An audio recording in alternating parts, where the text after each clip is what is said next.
좋은 아침입니다. 오늘은 우리 소망부 장애우 형제들을 섬기는 김미리 전도사님과 함께 샬롬 시리즈 네 번째 시간을 갖고자 합니다. 이사야서 53장 5절 말씀을 오늘 주제 말씀으로 잡았는데 전도사님 한번 읽어주시겠습니까? 하나님 말씀 받들어 읽겠습니다. 그가 찔림은 우리의 허물 때문이요 그가 상함은 우리의 죄악 때문이라.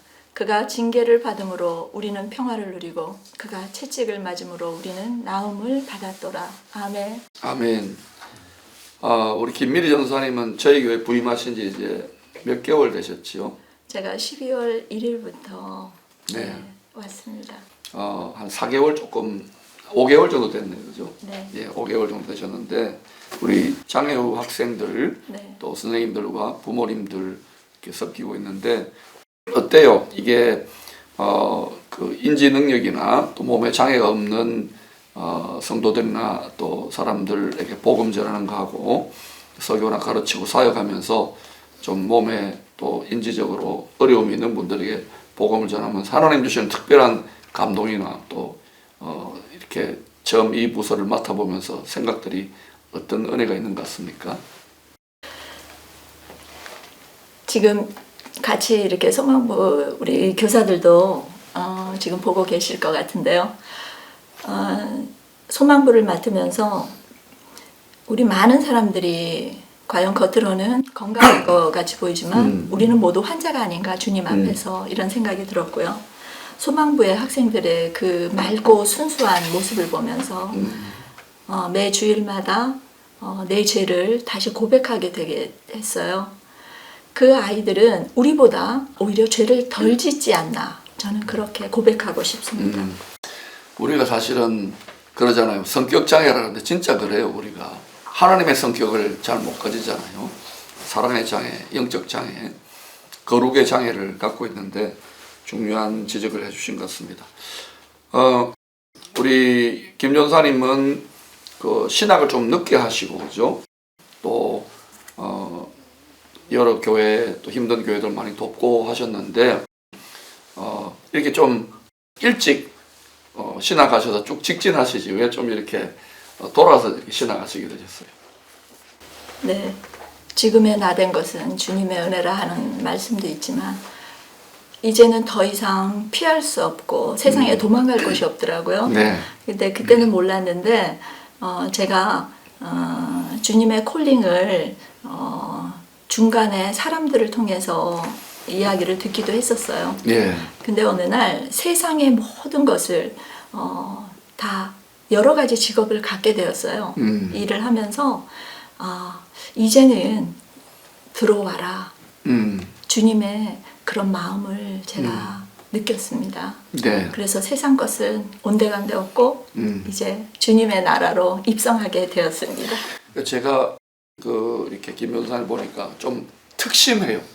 예, 기도도 정말 이렇게 왜냐하면은 세상에 직업도 해보고 또 가정도 꾸리시고 또 가정도 이렇게 잘 건사하시고 하는 가운데 특심한 열심은 아마 주님께 빚진 마음 때문인가 아닌가 그런 생각이 들어요. 아멘. 우리 전도사님이 이제 저희 교회뿐만 아니라 큰 교회, 소위 큰 교회 이런 교회도 섬겨봤고 이제 미자립 교회도 섬겨보셨는데 어때요? 기쁨의 교회는 이제 뭐 미자립은 아니지만 뭐 우리도 뭐 어려움도 있고 빚도 있고 뭐 그렇게 하면서 이제 큰 교회 또 지역에 영향력 있는 교회를 섬기는 것 같은데 막상 들어와서 보니까 기쁨의 교회 어떤 것 같습니까? 지난 한 5개월 되셨는데. 우리 기쁨의 교회는 목사님도 그 별명 알고 계시지만 바쁨의 교회잖아요. 네. 그래서 저는 그 이름을 닉네임을 듣고 맨 처음에는 웃었어요. 그런데 우리 성도님들이 정말 많이 주님께 순종하면서 사역을 하고 있구나. 한 성도가 목사님과 함께 연합하려고 애를 쓰고 있구나. 그래서 참 그 마음이 너무 귀했고요. 또 한 가지는 많은 달란트를 갖고 있어요. 그런데 그것을 아직까지 꽃을 더 피우기를 원합니다. 이 어떤 자그마한 중소도시에서 이 도시는 물론이고 이 민족 통일 열방, 아시아 뭐 이런 이야기를 하니까 너무 부담스럽지 않습니까? 주제 파악을 좀 못하고 있는 것 같지 않습니까? 어떤 것 같습니까? 저는 목사님이 하시는 말씀과 이제 설교나 평소에 목사님의 시선, 목사님은 어디를 바라보고 계신가? 글로리 킹덤, 우리 교회를 정말 위치는 뭐 시골 교회라고 할 수 있지만 서울이나 뭐 제가 서울을 조금 압니다. 서울에서 태어나서 그러나 못지않은 성각 선지 또 예언적인 사역을 정확하게 하고 계시고요. 그것을 우리 성도님들이 빨리 캐치하셔서 내 것으로 만들었으면 좋겠다는 그런 간절함이 있습니다. 서울분이 포항 오셔서 출세하셨어요. 자, 우리 오늘 이사야 53장 이 말씀은 우리 이사야 선지자는 선지자들 중에서 예수 그리스도에 대해서 많이 예언했던, 유달리 많이 예언했던 선지자이기 때문에 별명이 신학자들이 복음의 선지자, 메시아 선지자 이렇게 많이 알려져 있어요. 우리 전사님이 이렇게 여러 교회를 섬기거나 심지어는 목사님들, 사모님도 섬기고 선교사님도 섬기고 성도님 섬기고 또 자기 자신을 볼 때 예수님 분명히 우리 때문에 우리의 평화를 위하여 징계를 받으셨는데 어때요? 누려 이러잖아요. 네. 별로 누리지를 못하는 것 같지 않습니까? 어떻습니까? 많은 사람들이 믿는다고 하지만 이번 마스크를 쓰면서 입을 막고 있는 동안에 많은 생각이 들었습니다. 귀는 두 개고 눈은 두 개고 과연 입은 하나인데 입으로 들어가는 것이 나쁜 것이 아니라 입으로 나오는 것이 나쁘다는 주님의 말씀이 있습니다. 과연 우리는 그 입을 잘 사용했는가? 입으로만 말하는 신앙이 아니었는가? 그리고 영으로 육으로 그러니까 육으로 하기 이전에 영으로 먼저 주님을 만나지 않았는가? 그리고 온전한 믿음이 있어야 되지 않은가 하는 생각이 들었습니다. 그래서 이번에 사순절 기간 동안 그 겟셋만에 예수님이 우리를 구원하시기 위해서 십자가에 못 박히신 그 모습을 생각할 때 징계가 없으면 사생자고 참 아들이 아니라는 히브리서의 말씀처럼 우리에게 있는 이 징계는 주님이 치유하시기 위한 전제 조건을 바탕에 깔고 있지 않는가. 네, 그렇게 생각합니다. 자, 우리가 이제 주님이 우리의 평화를 위하여 뭐 건강을 위해서든 마음의 평화를 위하여 징계를 받았는데 사실은 예수님을 가리켜 우리가 샬롬의 왕, 평화의 왕이라고 하잖아요. 평화의 왕하고 이렇게 이런 찬송도 하는데 이 평화의 왕이 오셔서 고난당하시고 예수님이 마태복음 10장 에서 10장 33절에서 내가 평화를 주러 온 줄로 생각하지 마라. 검을 주러 왔노라 그러지 않습니까? 그러니까 우리가 예수를 믿고 예수님의 십자가의 징계를 믿고 그 공로를 믿고 평화를 누리는데 어떻게 하면 누릴 수 있을까 제가 생각해 보니까 영적인 싸움, 믿음에 사는 싸움, 우리의 마음의 평화를 지키기 위한 싸움에서 승리해야 이게 평화가 지켜지는 것 같아요. 아멘. 승리가 짠 게 아니라 뭐 우리가 뭐 사람을 때려가지고 이기고 뭐 총칼로 이기는 게 아니라 우리의 마음의 이 믿음, 마음으로 믿는데 이 마음의 믿음이 제일 치열한 전쟁터인 것 같은데 우리 김연사님 어때요? 지금까지 쭉 이렇게 신앙생활을 해오면서 여러 가지 마음의 영적인 전쟁, 그죠? 네. 믿음의 싸움을 많이 해오셨을 것인데 어떤 것 같아요? 이렇게 내가 마음의 평안을 잃어버리고 낙심하고 굉장히 힘들고 그랬던 적이 있었을 것인데 네. 그때하고 또 내가 마음이 굳세고 평강과 평화를 누릴 때하고 어떤 차이가 있는 것 같아요? 네. 저도 교회를 못 가게 하고 저도 핍박을 많이 받았던 그런 시간이 있었습니다. 그래서 아이를 업고 교회 뒤에 가서 서 있다가 또 그 예배 시간이 끝나면 막 불이 나게 또 돌아오는 예전에 시집살이 할 때 그런 생각이 나는데요. 10월 됐네. 네. 그래서 주님은 제가 주님을 갈급하게 찾는 것이 아니라 성령님이 내 안에 계실 때 정말 그 성령을 소멸하지 말라 그 말씀처럼 주님이 이 부족한 저에게 찾아오셔서 저를 주님 잊지 않게 하셨던 그 시간들을 생각해 볼 때 눈물밖에 나지 않습니다. 지금 나된 것이 주님의 영광이고 그럼에도 불구하고 정말 날마다 죄를 짓고 사는 죄된 다윗의 시편을 읽어보면 낙심하고 두려워하고 흔들리고 또 찬양하고 엎치락뒤치락 하잖아요. 결국은 이 평화라는 개념은 주님이 내가 너에게 평화를 온 줄로 생각하지 말라. 이 검이라는 건 전쟁 개념인데 마음의 전쟁, 영적 전쟁. 아마 지금 코로나 바이러스로 좋은 간증도 제가 어저께 듣고 참 훈훈하고 감사했지만 어떤 성도님들은 지금 너무너무 힘들고 너무너무 괴롭고 또 그냥 기도고 뭐 말씀이고 뭐 다 줄을 놓아버리고 싶은 이런 지경까지 이르는 성도님들도 분명히 계실 거예요.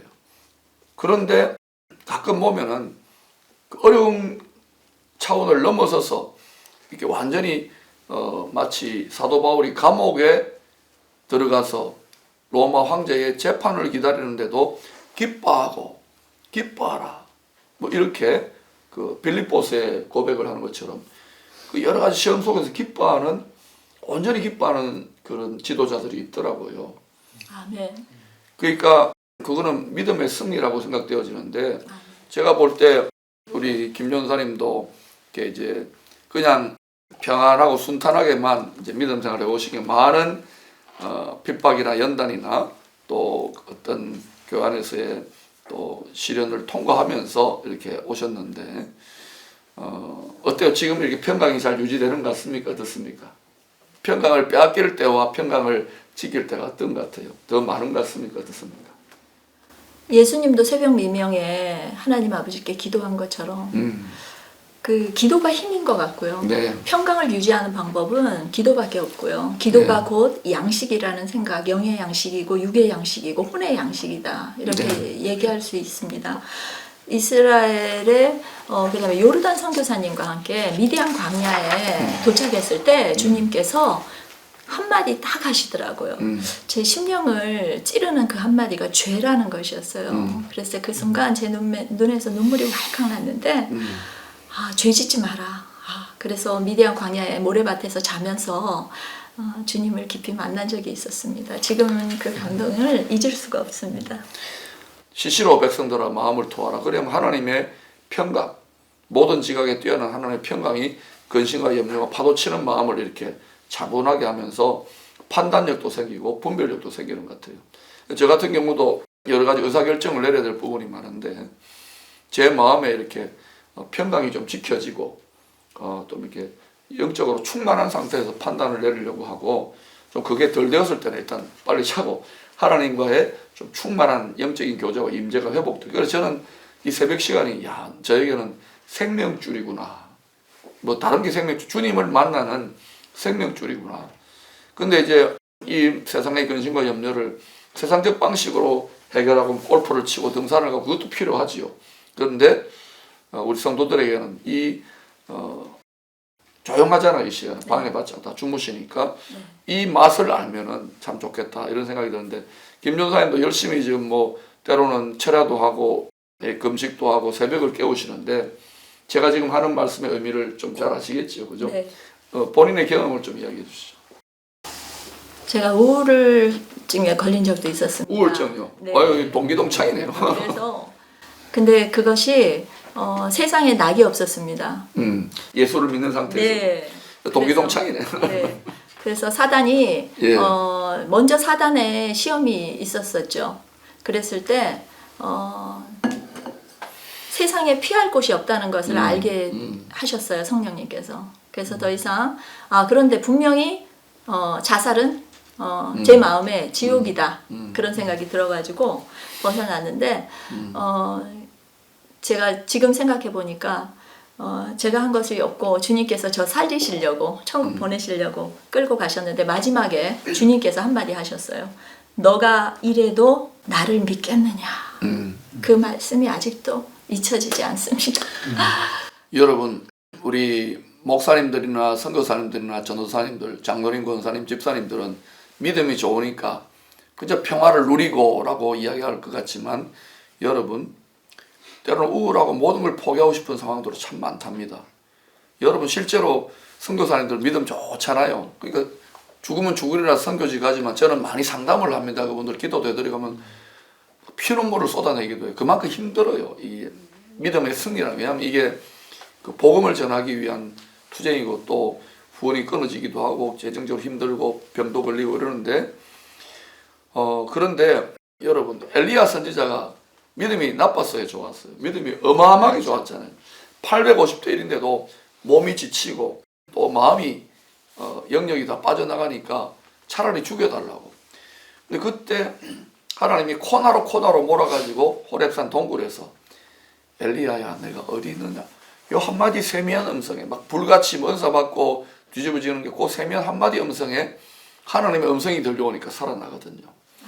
아마 여러분 가운데서도 믿는데도 소용이 없고 왜 이렇게 힘드냐 기도해도 응답이 안 된다 확 눌리고 지금 이 진동과 그죠 바이러스의 위험성 속에서 경제적인 어려움 속에서 확 짓눌린 분이 있는데 야곱도 그랬고 다윗도 포기하려고 그랬고요. 바울도 힘들었고요. 내가 약하고 고린도 교회 있을 때 두려움 심히 떨었다 그랬고 또 엘리야 선배도 그러고 다 그래요. 다. 그러니까 여러분 우리는 다 연약합니다.